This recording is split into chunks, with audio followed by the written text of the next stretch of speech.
Welcome to another edition of Garage Pros. I'm Joe Michael, and today we're going to put disc brakes on the front of this Toyota Camry. First thing you want to do is you want to take a C-clamp and you want to push the piston back into the caliper to get the fluid back out and to release the caliper. Then you're going to remove these two bolts on the back of the slide, pull the caliper off, remove the back shoe and the front shoe, and then remove the stainless hardware. And then we're going to clean up the caliper and the slides, put anti-seize on it, install the new hardware, install the pads, and put the caliper back on, and then replace the bolts. Alright, so we're going to start with pressing the piston back into the caliper. You're going to use a C-clamp, install it into here, line it up so it's straight through.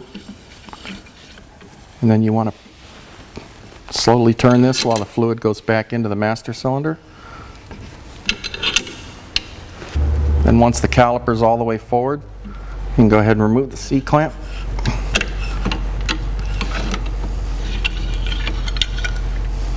So now we have to remove the two bolts on the slide that holds the caliper in.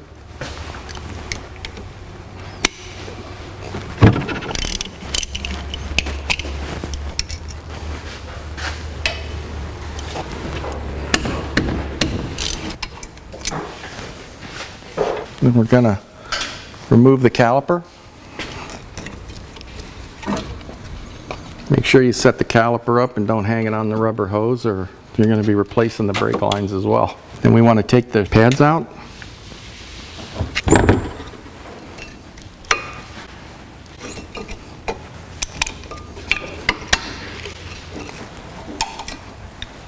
Okay, so now we got to take the old hardware out. So you just pry up on it. It should come right out.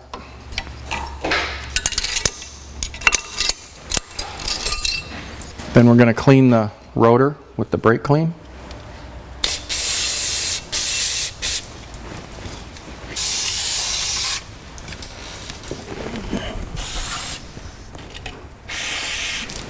Okay.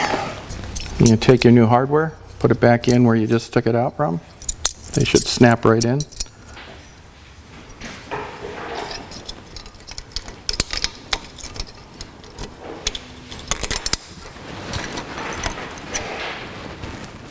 Okay.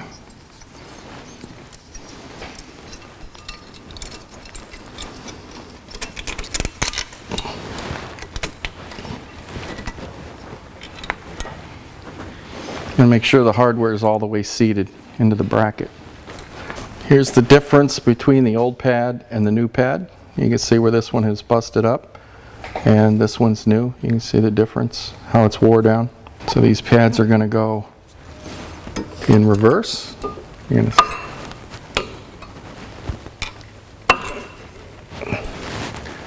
They should slide in. If you have to force them, then you might want to take this stuff apart. You're going to have issues with the brake pad hanging up.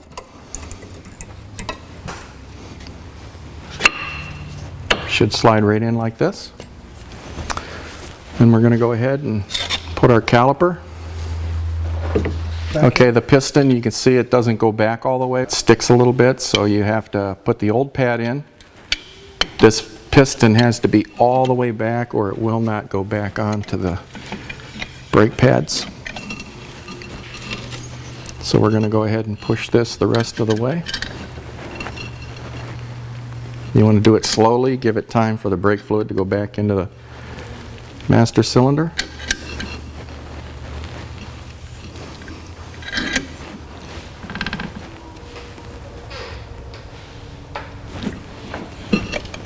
So now you see the piston is flush with the body, so it should go on with no problems now.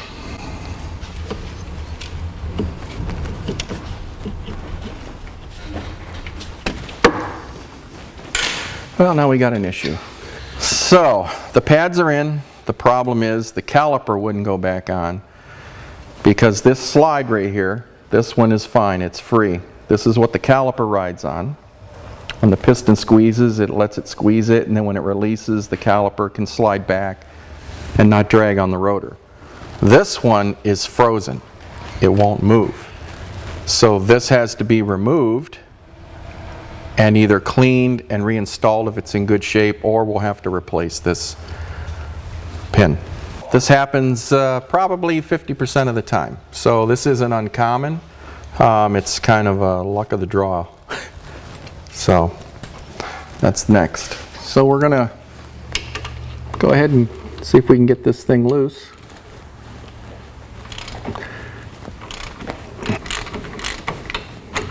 Okay, we got it broke free. Okay, so this isn't threaded in. It should slide freely. It should pull out like this one. There's a rubber boot on here. So we need to get this out. We broke it loose with the ratchet. We take the pads back out.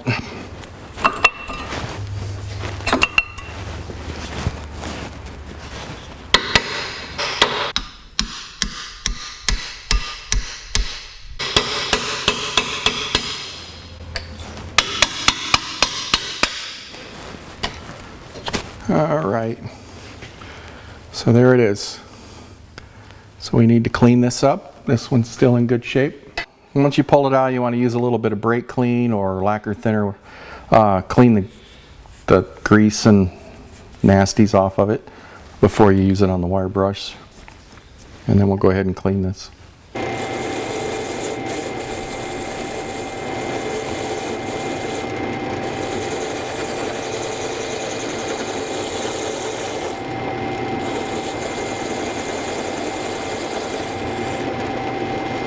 Okay, a nice smooth piece of metal.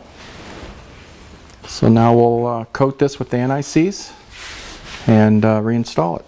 We cleaned the pin on the wire brush. Now what you want to do is apply anti-seize to it. I'm going to brush a little on.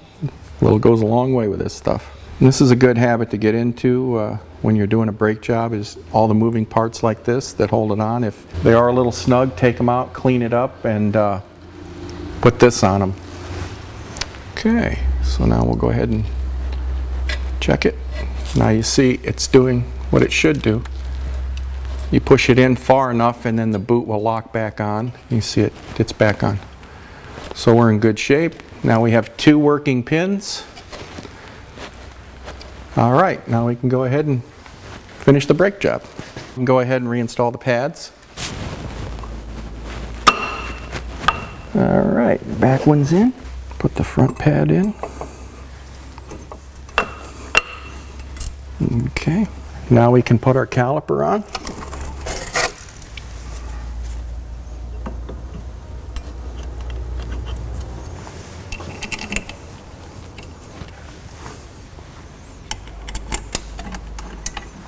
So now we can tighten these up. You don't want to crank these to the point where they're ready to break. You just want to get them to seat and give them about 1/8 of a turn so that they're snug. And we're good here. Now before you put your wheel on, your aluminum wheels, you can see right here where the wheel was stuck to the rotor. So to prevent that, you want to clean this.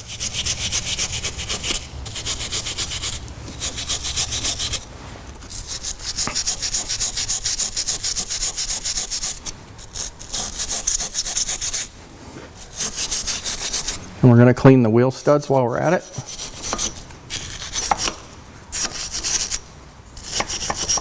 We're going to clean this rust off, more brake clean. Let that dry.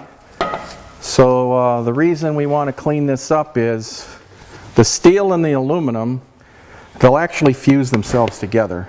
And you'll have a tough time getting the wheel off if it actually bonds to this steel.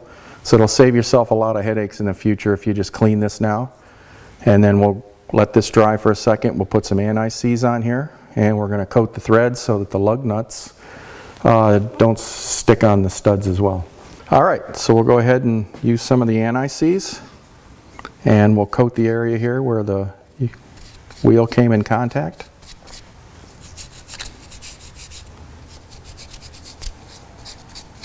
Just don't get any on the rotor and don't get any on the pads.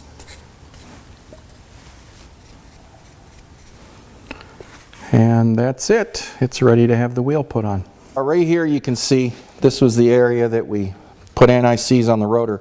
But this is where the aluminum wheel had bonded to the rotor. You want to prevent this. That's why we cleaned that up and put the anti-seize on it to take care of this problem in the future. That'll take care of the brake job on this side. We're going to repeat the process on the other side, and we can put the wheel on here and move on. You can go ahead and install this wheel. Try to set the wheel on, don't slide it on the studs so you don't mess up the threads. Go ahead and get your lugs started.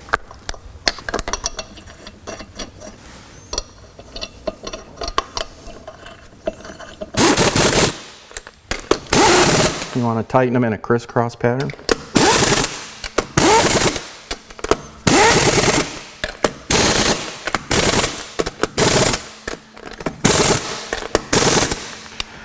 And this side is done.